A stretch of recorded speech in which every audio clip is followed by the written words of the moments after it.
네, 오늘 하나님 말씀은 사무엘상 20장 17에서 23절 그리고 중간에 조금 띄운 다음에 35에서 42절입니다. 이 두 부분이 연결되어 있기 때문에 중간의 부분은 생략하고 이 두 부분을 연결해서 우리 보도록 하겠습니다. 제목은 요나단처럼 작별하라 라는 것입니다. Say goodbye like Jonathan. 17절부터 23절 그리고 35에서 42절 한 절씩 교독하겠습니다. 다윗에 대한 요나단의 사랑이 그를 다시 맹세하게 하였으니 이는 자기 생명을 사랑한 같이 그를 사랑함이었더라. 요나단이 다윗에게 이르되 내일은 초하루인즉 내 자리가 비므로 내가 없음을 자세히 물으실 것이라. 너는 사흘 동안 있다가 빨리 내려가서 그 일이 있던 날에 숨었던 곳에 이르러 에셀 바위 곁에 있으라. 내가 환영을 소리함같이 화살 셋을 그 바위 곁에 쏘고 아이를 보내어 가서 화살을 찾으라 하며 내가 짐지다 에게 이르기를 보라 화살이 내 이쪽에 있으니 가져오라 하거든 너는 돌아올지니 여호와께서 살아계심을 두고 맹세하노니 내가 평안 무사할 것이요. 만일 아이를 이르기를 보라 화살이 내 앞쪽에 있다 하거든 내 길을 가라 여호와께서 너를 보내셨습니다. 너와 내가 말한 일에 대하여는 여호와께서 너와 나 사이에 영원토록 계시느니라 하니라. 아침에 요나단이 작은 아이를 데리고 다윗과 정한 시간에 들로 나가서 아이에게 이르되 달려가서 내가 쏘는 화살을 찾으라 하고 아이가 달려갈 때 요나단이 화살을 그의 위로 지나치게 쏘니라. 아이가 요나단이 쏜 화살이 있는 곳에 이를 지으되 요나단이 아이 뒤에서 외쳐 이르되 화살이 내 앞쪽에 있지 아니하냐 하고 요나단이 아이 뒤에서 또 외치되 지체 말고 빨리 다름질하라 하며 요나단의 아이가 화살을 주어 가지고 주인에게로 돌아왔으나 그 아이는 아무것도 알지 못하고 요나단과 다윗만 그 일을 알았더라. 요나단이 그의 무기를 아이에게 주며 이르되 이것을 가지고 성읍으로 가라 하니 아이가 가되 다윗이 다윗 남쪽에서 일어나서 땅에 엎드려 세 번 절한 후에 서로 입맞추고 같이 울되 다윗이 더욱 심하더니 함께 읽겠습니다. 요나단이 다윗에게 이르되 평안히 가라. 우리 두 사람이 여호와의 이름으로 맹세하여 이르기를 여호와께서 영원히 나와 너 사이에 계시고 내 자손과 내 자손 사이에 계시리라 하였느니라 하니 다윗은 일어나 떠나고 요나단은 성읍으로 들어가니라. 아멘. 제가 한국을 여행하던 중에 어떤 문구를 봤어요. 문구에 이렇게 적혀 있었습니다. 아름다운 사람은 머문 자리도 아름답습니다. 자, 제가 이 문구를 어디서 봤을까요? 그림을 보면 힌트가 나와 있죠. 다름 아니라 고속도로의 공중화장실에 적혀 있었습니다. 아마도 공중화장실을 사용한 사람들이 아무래도 공중화장실은 나의 개인의 화장실이 아니니까 좀 이렇게 깨끗하지 못하게 사용하는 분들이 많았나 봐요. 그래서 이제 좀 깨끗하게 사용하시라고 이렇게 문구를 만들어서 붙여놓은 거예요. 뭐 강압적으로 깨끗하게 사용해 뭐 이런 식으로 하면 아무도 그렇게 따르지 않을 것이기 때문에 이렇게 권유하고 설득하는 방식으로 붙여놓은 것이죠. 그래서 이렇게 더럽게 사용하고 나가면 어떤 사람이 돼버려요? 아름답지 않은 사람이 돼버리는 겁니다. 그래서 사람들이 내가 그런 사람이 되면 안 되지 이렇게 생각하고 자기가 사용한 것들을 좀 정리를 하고 나가는 그런 목적으로 이렇게 붙여놓은 거예요. 우리에게 많은 것을 생각하게 하는 그런 문구가 되겠습니다. 그런데 이 문구는 비단 공중 화장실에서만 사용될 그런 문구는 아니죠. 약간의 변주를 넣어서 그리스도인은 머문 자리도 아름답습니다 라고 말해도 아주 훌륭한 문장이 됩니다. 그렇죠.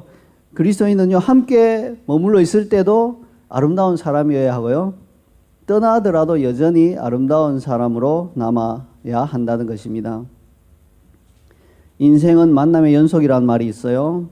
자, 이 말의 이면에는요 그렇다면 인생은 헤어짐의 연속이라고도 말할 수 있는 것이죠. 이 땅에서 영원한 만남은 없습니다. 부모와 자식 간에도 헤어질 때가 오는 것이에요.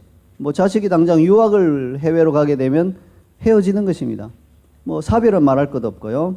부부 사이를 하더라도 마찬가지예요. 부부 사이를 하더라도 다른 도시에 가서 일하게 되고 하면 이렇게 헤어져 있어야 할 때가 있는 것입니다. 이웃이나 학교나 직장에서의 동료는 더 말할 것 없죠. 우리 인생에는요 자주 작별의 순간이 오는 것입니다. 이때 하나님의 사람인 우리는 어떤 모습으로 그들과 작별해야 할까요? 오늘 우리는 요나단이 다윗과 작별하는 그런 장면을 통해서 그리스도인이 어떤 모습으로 헤어져야 마땅한지를 살펴보도록 하겠습니다. 그리스도인의 작별의 첫 번째 원리입니다. 함께 읽어볼까요?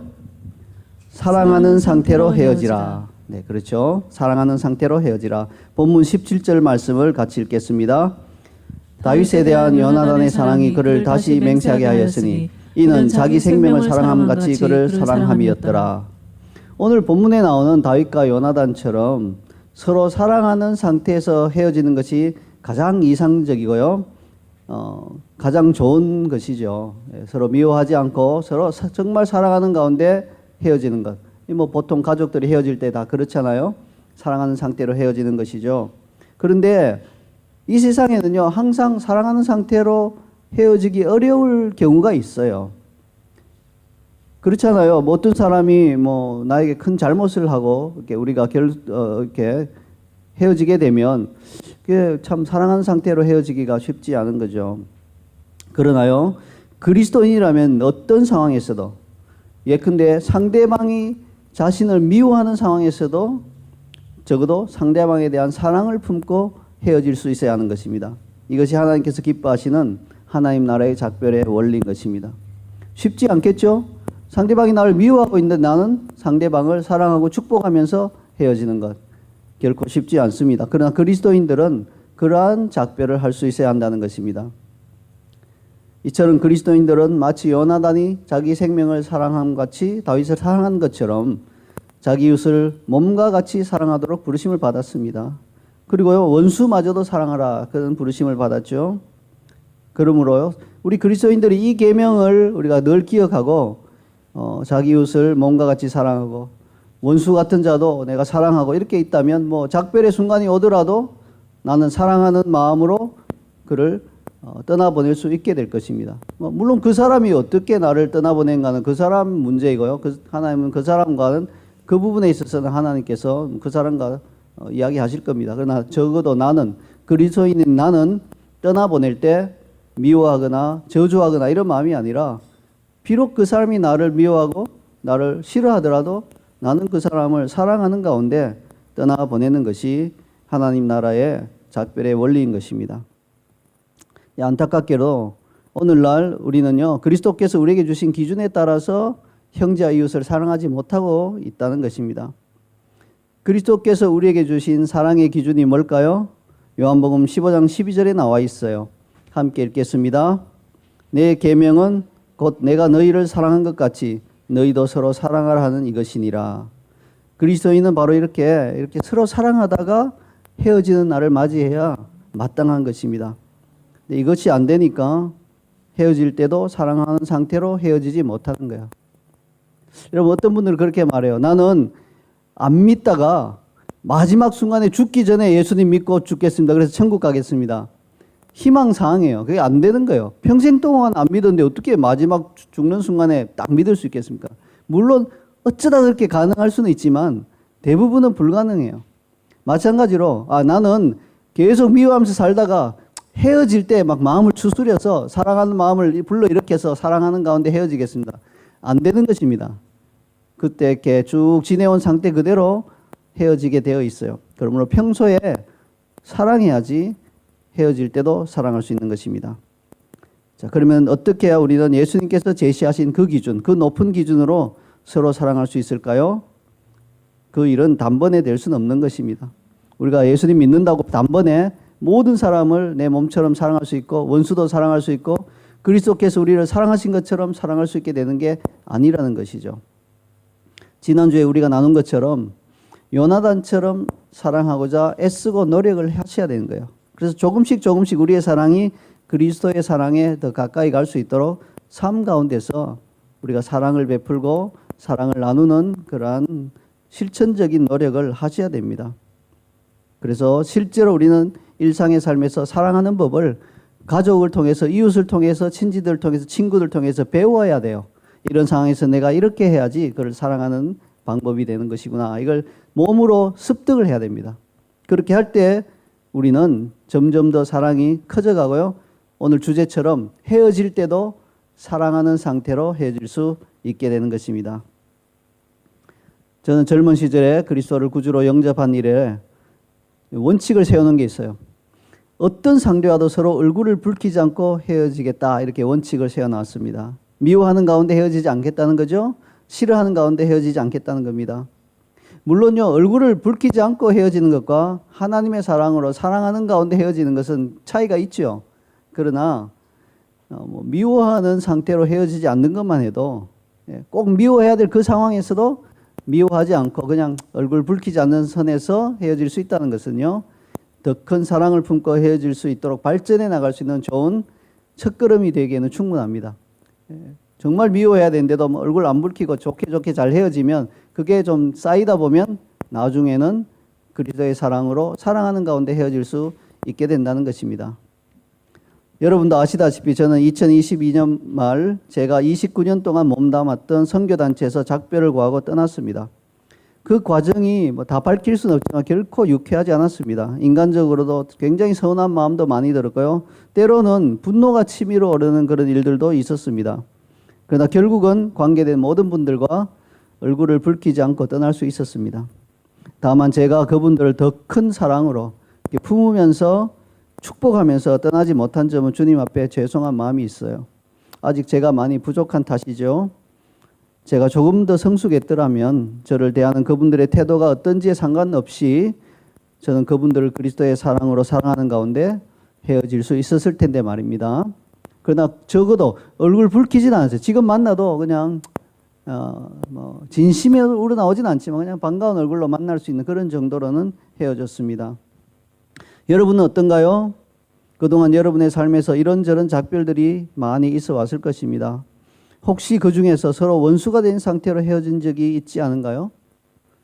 비록 원수가 되진 않았다 하더라도 지금 다시 만난다면 매우 어색하고 가급적 다시는 만나지 않았으면 하는 그런 헤어짐이 있지 않았나요? 물론 인정합니다. 우리가 인생을 살다 보면 나에게 정말 씻을 수 없는 굉장히 큰 상처를 주었기 때문에 다시는 만나고 싶지 않은 그런 작별을 한 상태가 있을 수는 있어요. 그러나 그와 같은 헤어짐 역시 그 당시에는 내가 그리스도인으로 성숙하지 못했기 때문에 일어난 일인 것은 인정해야 할 것입니다. 그리고 그보다 더 중요한 것은 앞으로 작별은 사랑하는 상태로 할 수 있도록 해야 할 것입니다. 이것이 그리스도인의 작별에 대한 첫 번째 원리입니다. 자, 그러면 이제 그리스도인의 작별의 두 번째 원리를 보겠습니다. 그것은 함께 읽을까요? 석별의 정을 충분히 나누라. 본문 41절을 같이 읽겠습니다. 아이가 감에 다윗이 곧 바위 남쪽에서 일어나서 땅에 엎드려 3번 절한 후에 서로 입맞추고 같이 울되 다윗이 더욱 심하더니.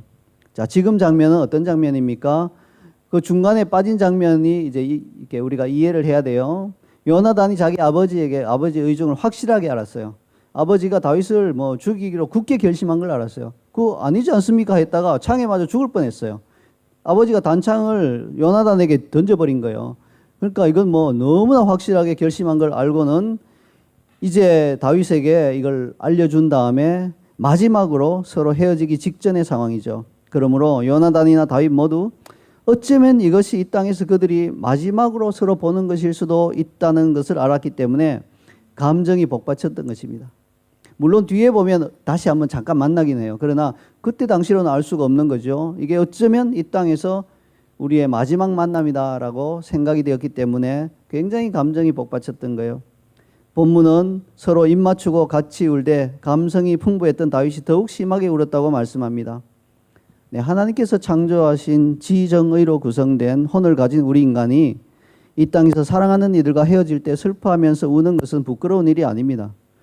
이것은 믿음과 연관된 문제도 아니에요. 어떤 분들은 많이 울면 이게 믿음이 없는 거 아니냐 생각 있게 말씀하시는데 아니라는 것입니다. 특별히 장례식장에서 그리스도인이 사랑하는 이를 떠나보낼 때 좀 심하게 울면 이런 분들은 속으로 불편해하기도 해요. 천국에서 다시 만날 텐데 왜 이렇게 울고 애통해하지? 이렇게 생각하는 거예요. 자기 일이 아니라고 그렇게 쉽게 말하는 것입니다. 그리고 마치 그것이 믿음이 없는 것처럼 그렇게 생각을 하는데요. 그렇지 않습니다. 슬퍼하며 우는 것은 믿음이 없는 것이 아니라 오히려 울지 않는 것이 감성이 부족한 것임을 알아야 합니다. 물론 사람마다 슬픔의 표현이 다 다르죠. 어떤 사람은 좀 이렇게 굉장히 밖으로 표현해서 슬픔을 표현하기도 하고 어떤 사람은 그냥 슬픔을 온몸으로 묵묵히 사귀는 거예요. 그냥 앉아서 사귀는 그런 사람도 있습니다. 특별히 여자분들이 많이 표현을 하고 남자분들이 좀 많이 사귀는 그런 스타일이죠. 하지만 이런 것들을 다 떠나서 헤어질 때 슬픔을 표현하는 것은 지극히 정상적인 행동이며 이런 것이 억지로 억눌릴 때 오히려 감정적으로 큰 문제가 발생할 수 있다는 것입니다. 저도 몇 년 전에 코로나 팬데믹 상황에서 아버지께서 갑자기 돌아가셔서 급히 호주에서 한국으로 귀국했습니다. 그렇지만 임종을 지키지 못했어요. 아버지께서 돌아가시기 전에 마지막으로 이 땅에서의 석별의 정을 나누지 못했던 것입니다. 그리고 아버지께서 코로나로 돌아가신 것으로 추정되었기 때문에 당국에서 와서 그냥 바로 그 시신을 다 걷어가 버렸고 특수한 장소에 보관해 버렸기 때문에 이 아버지 돌아가신 모습도 보지 못했어요. 그래서 결국은 어떻게 했습니까? 화장장에 도착해서 화장이 진행되기 직전에 그냥 관뚜껑도 못 열겠어요. 코로나가 이제 또 이렇게 나오면 안 되니까 밀봉을 해놔버려서 바로 화장장에 들어가야 되는 법이었어요. 그러니까 관뚜껑도 열어보지 못하고 그냥 관뚜껑에 손을 얹고 기도하는 것으로 석별을 대신한 것입니다. 그래서 아버지 장례식을 생각할 때마다 지금도 마음이 아파요. 아버지와 석별의 정을 거의 나누지 못했고 슬픔을 제대로 표현하지 못했기 때문에 마음이 아픈 것입니다. 그러니까 사도행전을 보면요, 바울이 밀레도에 있으면서 에베소 교회 장로들을 청하여서 그들이 왔을 때 여러 가지 권면의 말을 하고 헤어지는 장면이 나옵니다. 마지막으로 바울이 이제 다시는 내 얼굴을 보지 못할 것이기 때문에 여러 가지 중요한 권면들을 하고 헤어지는 장면이 나오죠. 사도행전 20장 36절에서 38절을 함께 읽겠습니다. 이 말을 한 후 무릎을 꿇고 그 모든 사람들과 함께 기도하니 다 크게 울며 바울의 목을 안고 입을 맞추고 다시 그 얼굴을 보지 못하리라 한 말로 말미암아 더욱 근심하고 배에까지 그를 전송하니라. 바울이 당신들이 다시는 나의 얼굴을 보지 못할 것입니다 라고 말했기 때문에 에베소 교회 장로들과 성도들은 다 크게 울었습니다. 바울의 목을 안고 입을 맞추며 마음속에 근심이 들기까지 했습니다.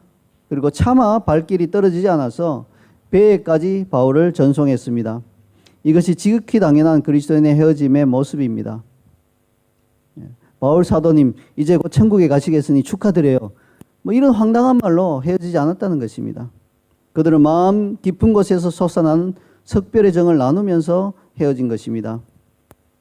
근데 오늘날 안타깝게도 이 세상은요, 작별할 때 감정적으로 반응할 충분한 기회를 주지 않아요. 오늘날 직장에서 이메일이나 SNS 메시지를 통해서 해고 통보를 받는 일이 비일비재하죠. 그것도요, 새벽에 기습적으로 그렇게 해고 통보를 하는 것입니다. 과거에는 해고와 같은 중요한 일은 반드시 그 사람의 상급자가 개인적으로 만나서 많은 위로와 함께 조심스럽게 통보해 주었는데 이 세상이 왜 이렇게 각박해졌는지 모르겠습니다. 앞서 에베소 장로들이 배에까지 바울을 전송했다고 하니까요, 떠오르는 제 어릴 적 시절의 장면이 있습니다. 지금은 어떤지 모르겠지만 그 당시에는 기차역에 친구나 친지나 가족들을 전송하러 가면요, 전송하는 사람이 입장권이란 걸 사서 전송할 사람과 함께 역구내로 들어갈 수 있었어요. 역구내까지 들어가서 이제 잘 가라 하고 이제 기차에 올려보내는 그런 시스템인데, 뭐 한국 사람들이 또 그 정도로 양이 안 차잖아요. 기차에 또 같이 따라 올라가요. 예, 그래서 그 사람이 앉는 자리까지 확인을 해줘야 직성이 풀려요. 그 자리에 앉히거든요. 예, 또 마지막 순간까지 참 안타까운 마음을 달래는 거죠. 근데 어떤 분들은 막 기차가 움직이는데도 안 내려가고 있어요. 예, 막 서서히 이제 기차가 이제 움직이죠. 오늘날 기차는 막 빨리 속도를 내는데 제가 어렸을 때 기차는 속도가 서서히 올라갔어요. 서서히. 그러니까 덜컥하고 이제 움직여도 막 붙들고 막 울고 이렇게 있는 거예요. 그러면서 이제 서서히 가면 마지못해 이제 뛰어내리다가 다치거나 죽지 않을 정도의 속도에서 딱 맞춰서 이제 내리는 거예요. 뭐 그러다가 꽈당 넘어지기도 하고.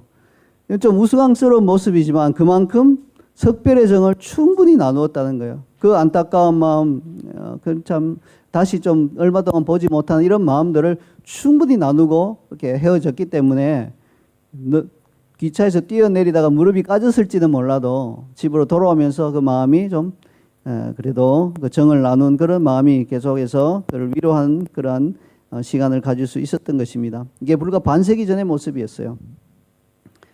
석별의 정을 나누는 것이 현저하게 사라진 오늘날에는 이 세상이 정말 각박해졌어요. 그런데 교회는 이 세상보다 나은가요? 글쎄요, 자신할 수가 없어요. 어떤 경우에는요, 오히려 교회가 이 세상보다 못할 때가 있어요. 왜 그런지 모르겠어요. 제가 신대원 다닐 때 함께 공부하던 전도사들이 들려준 교회의 좀 황당한 해고 방식을 소개하겠습니다.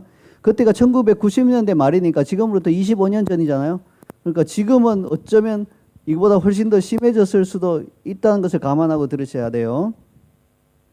자, 어떤 전도사님은 새해 첫 주일이 되면 떨리는 마음으로 주보를 이렇게 펼쳐서 교역자에게 섬기는 분들하고 교역자난을 살펴본다고 합니다. 거기 자기 이름이 없으면 해고된 거예요. 굉장히 좀 비정하죠. 그래서 한번 상상해보세요. 이름이 있으면 살았다 하면서 이제 예배를 그냥 정상적으로 드리면 되는데, 이게 이름이 딱 빠져 있으면 어떻게 해야 돼요? 이게 뭐 해고된 거잖아요. 근데 예배는 지금 이제 드려야 되잖아요. 예배드리러 왔기 때문에. 그 마음이 어떻겠습니까? 굉장히 좀 참 이런 방식으로 한다는 게 이해가 안 되는 것입니다. 다른 전도사님은 또 이렇게 고백하더라고요. 그거는 그래도 그건 예배 드리고 뭐 이렇게 하잖아요. 근데 다른 전도사님은요, 연말에 사례비가 인상이 될 때 다른 교육자들은 5만 원 이렇게 인상이 되는데 자기는 100원이 인상되는 경우가 있대요. 100원. 그래서 그때 당시 한 40만 원 받았다 하면 어떤 분은 40만 원에서 45만 원 이렇게 인상되고, 80만 원 받는 전임은 80만 원에서 90만 원 이렇게 되는데 자기는 40만 원에서 40만 100원 이렇게 되면 나가라는 말이라는 겁니다. 그러면 그냥 사표 쓰고 나가야 된다는 겁니다. 참 비정하고 비인간적인 방법이 아닐 수 없죠. 마음을 추스리며 석별의 정을 나눌 시간을 주지 않고 오히려 분노를 키웁니다. 혹시 우리 안에는 없으시겠지만 이게 인터넷으로 나가니까 혹시 이 메시지를 듣는 분들 중에서 일하는 사람들을 자기 밑에 둔 고용주가 있다면 제발 그런 비인간적이고 비정한 방식으로 작별하지 마시기 바랍니다. 이와 같이 사람이 헤어질 때 석별의 정을 충분히 나누는 시간을 가지는 것은 매우 중요합니다. 이런 석별의 정을 많이 나누지 않는다는 것은 뭘 의미하죠? 결국은 첫 번째 원리인 사랑이 식었다는 거예요. 사랑이 없으니까 그냥 대충 보내는 거예요. 그냥 100원 이렇게 인상해서 조용히 사라지게 하는 이런 방식도 상관없다는 거예요. 사랑이 있을 때 석별의 정을 충분히 나누는 것은 자연스럽게 따라오는 일인 것입니다. 그래서 우리가 석별의 정을 충분히 나누지 않는 것 역시 사랑이 사라진 이 세대의 단면을 보여주는 것이라 하겠습니다. 자, 이제 세 번째로 그리스도인의 작별의 원리, 마지막이자 세 번째를 보겠습니다. 함께 읽겠습니다. 하나님이 함께 계심을 기원하라. 자, 본문 42절을 같이 읽겠습니다. 요나단이 다윗에게 이르되 평안히 가라. 우리 두 사람이 여호와의 이름으로 맹세하여 이르기를 여호와께서 영원히 너와 너 사이에 계시고 내 자손과 내 자손 사이에 계시리라 하였느니라 하니 다윗은 일어나 떠나고 요나단은 성읍으로 들어가니라. 사람이 작별할 때 하는 말에는 무게가 있죠. 특별히 그 작별이 마지막이라고 여겨진다면 더욱 무게가 있습니다. 그래서 사람이 죽기 직전에 남기는 그런 말, 즉 유언에는 굉장한 무게감이 있고 법적인 효력까지 있습니다. 오늘 본문에서 요나단과 다윗은 앞서서 여러 가지 말을 많이 했지만 작별의 바로 그 순간이 눈앞에 다가오자 가장 중요하고 무게가 있는 말을 하고 헤어졌습니다. 그것은 여호와께서 영원히 나와 너 사이에 계시고 내 자손과 내 자손 사이에 계시리라 하는 말입니다. 이 말은 요나단과 다윗의 작별에 있어서 하이라이트라고 할 수 있습니다. 작별이라고 하는 우리말을 영어로 하면 어떤 단어가 될까요? 작별에 해당되는 몇 가지 단어가 있는데 보편적으로 말하자면 굿바이가 되겠죠. 굿바이. 우리말의 작별이라고 하는 건 별, 이별 이런 뜻이죠. 이 헤어짐에 이렇게 방점을 찍고 있는데 영어는 좀 달라요. 헤어짐 자체를 표현하지는 않고요. 다른 부분을 강조하고 있죠. 그 다른 부분은 뭘까요? 굿바이에서 굿은 하나님을 뜻하는 God의 완곡어법이에요. 예를 들어서 누가 깜짝 놀랄 때 이렇게 영어를 쓰는 분들은 어떻게 놀라나요? 오 마이 갓 이렇게 표현하죠. 이게 그렇게 꼭 놀랐다고 하나님을 평소에 안 찾다가 놀랐을 때만 찾는 게 과연 신앙적인가 하는 건 모르겠는데, 안 믿는 분들도 깜짝 놀라면 오 마이 갓 이렇게 표현하는데, 이제 신앙이 있는 분들은 내가 이렇게 하나님의 이름을 직접적으로 부르면서 놀라면 좀 안 좋지 하면서 완곡어법으로 어떻게 표현해요? Oh my goodness 이렇게 표현하죠. 그게 이제 God이나 goodness 사실은 같은 것인데 완곡해서 하나님의 이름을 직접적으로 안 부르기 위해서 그냥 쓰는 표현이에요. 이런 원리를 대입해 보면 goodbye라는 것은 무슨 말입니까? God bye. 하나님이 너와 함께 계시기를 바란다 이 말이에요. 그래서 영어의 이 표현은 굉장히 성경적이죠. 서구 문화 자체가 성경의 영향을 많이 받았기 때문에 작별 인사도 God bye 처음에는 이렇게 한 거예요. God bye 하나님이 함께 계시기를, 하나님이 함께 계시기를 이렇게 했는데 이제 God을 또 직접 쓰자고 하니까 좀 그래서 goodbye 이렇게 표현을 한 거예요. 그러므로 굉장히 성경적인 표현이라고 할 수 있습니다. 어떤 그리스도인이 진정으로 사랑하는 가운데 석별의 정을 충분히 나누는 대상과 헤어질 때는요, 반드시 하나님께서 나와 함께 하시듯이 그와 함께 하시기를 기원하게 되어 있습니다. 이것이 바로 우리가 사도신경에서 믿고 고백하는 성도가 서로 교통하는 것에 해당하는 것이죠. 요나단은 비록 지금은 다윗과 좀 헤어지지만 하나님 안에서 서로 간의 교통을 계속해서 이어나가기를 기원한 것입니다. 자, 그렇다면 물리적으로 서로 멀리 떨어져 있는 두 사람이 어떻게 서로 간에 교통할 수 있을까요? 오늘날처럼 모바일 폰이나 메신저를 통해서 서로 적극적으로 대화할 수 없는 과거의 경우에는 어떻게 그렇게 할 수 있었을까요? 그 답은 하나님께 있는 것이에요. 두 사람이 하나님 안에 거한다면, 그리고 하나님께서 그들과 함께 또 그들 사이에 계시며 그들이 서로 영적으로 연결되도록 해주시는 것이에요. 이러한 하나님 안에서의 교통은 이 세상의 통신수단과는 비교할 수 없는 효과를 가져다 줍니다. 오늘날 아무리 통신수단이 발달해 있다 한들 매 시간 매 분마다 교통할 수는 없잖아요. 또 그렇게 실제로 하면요, 오히려 굉장히 짜증이 나는 일이에요. 생각해 보세요. 쉴 새 없이 까똑 하면요, 아무리 사랑한 사람에게 그게 오더라도 기분 좋은 사람은 별로 없을 겁니다. 그래서 하나님과의 교통과 이 세상에서 서로 교통하는 것은 근본적인 차이가 있는 것입니다.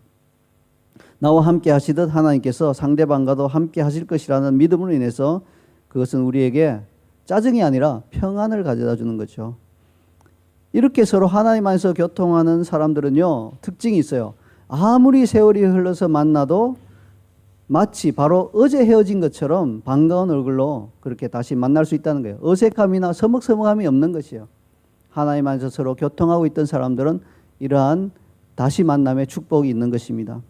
자, 그런데 이런 교통이 일어나기 위해서는 하나님께서 함께 계셔야 하면 물론이지만 우리가 해야 할 목 역시 있습니다. 뭡니까? 그것은 바로 서로가 서로를 위해 기도하는 것입니다. 요나단이 다윗과 헤어질 때는 아직 예수 그리스도께서 성육신 하시기 이전이었기 때문에요, 아직은 중보기도라는 개념이 잘 없었어요. 그렇기 때문에 하나님께서 나와 너 사이에 함께 계심을 기원하는 정도에 그쳤죠. 그러나 우리는 어떻습니까? 우리는 좀 달라졌죠.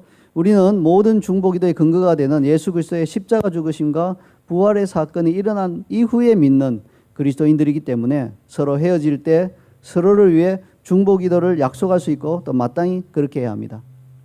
사실을 말하자면 몸은 비록 헤어졌으나 서로가 서로를 위해서 끊임없이 중보기도하고 있다면 그 두 사람은 결코 헤어진 것이 아닙니다.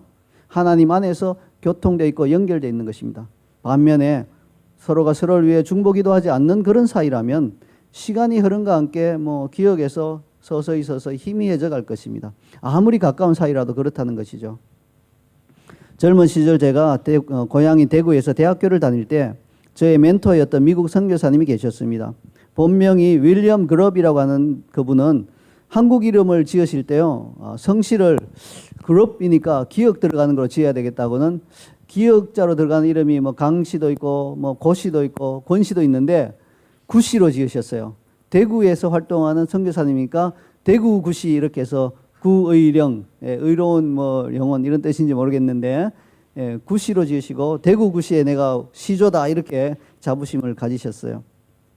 그리고 청년 대학생들 상대로 사역하신 분입니다. 우리말도 대구 사투리로 아주 잘하셨어요.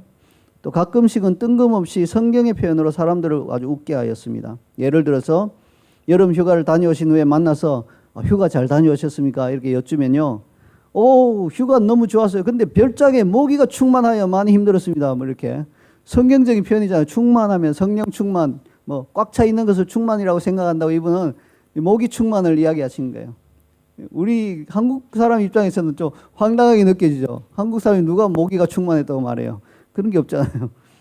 자, 그러다가 제가 서울에 소재한 기업체에 취직이 되어서 서울로 떠나면서 마지막 작별 인사를 하러 그분 댁에 들렸을 때 그분이 이런저런 권면을 해주시면서 문간에서 마지막으로 헤어지면서 이렇게 말씀해 주신 그 말씀이 아직도 제 마음에 생생하게 남아 있습니다. 그분은 이렇게 말씀하셨어요. 우리 이제 기도의 재단에서 다시 만납시다.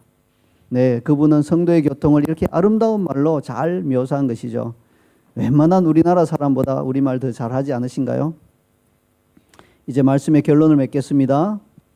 우리는 요나단이 다윗과 작별하는 이 장면에서 하나님 나라의 작별의 원리를 배울 수 있습니다. 우리는요, 상대방이 나를 어떻게 대우하고 어떻게 작별하든 우리는 그 사람과 사랑하는 상태로 헤어질 것입니다. 우리는 헤어질 때 석별의 정을 충분히 나눌 것입니다. 왜? 우리는 하나님께서 지으신 지정의가 있는 사람들이니까요. 그래서 충분히 그 헤어짐의 그런 아픔과 슬픔과 이런 정을 충분히 나눌 것입니다. 그리고 우리는 그 무엇보다 서로 위하여 중보기도 하면서 하나님께서 함께 계심을 확신하는 가운데 작별할 것입니다. 우리 자이언 CC의 모든 성도들이 이러한 작별의 원리를 삶에서 잘 실천하여서 머문 자리가 아름다울 뿐만 아니라 떠나간 자리도 아름다운 그런 그리스도인이 되시기를 기원합니다. 아멘.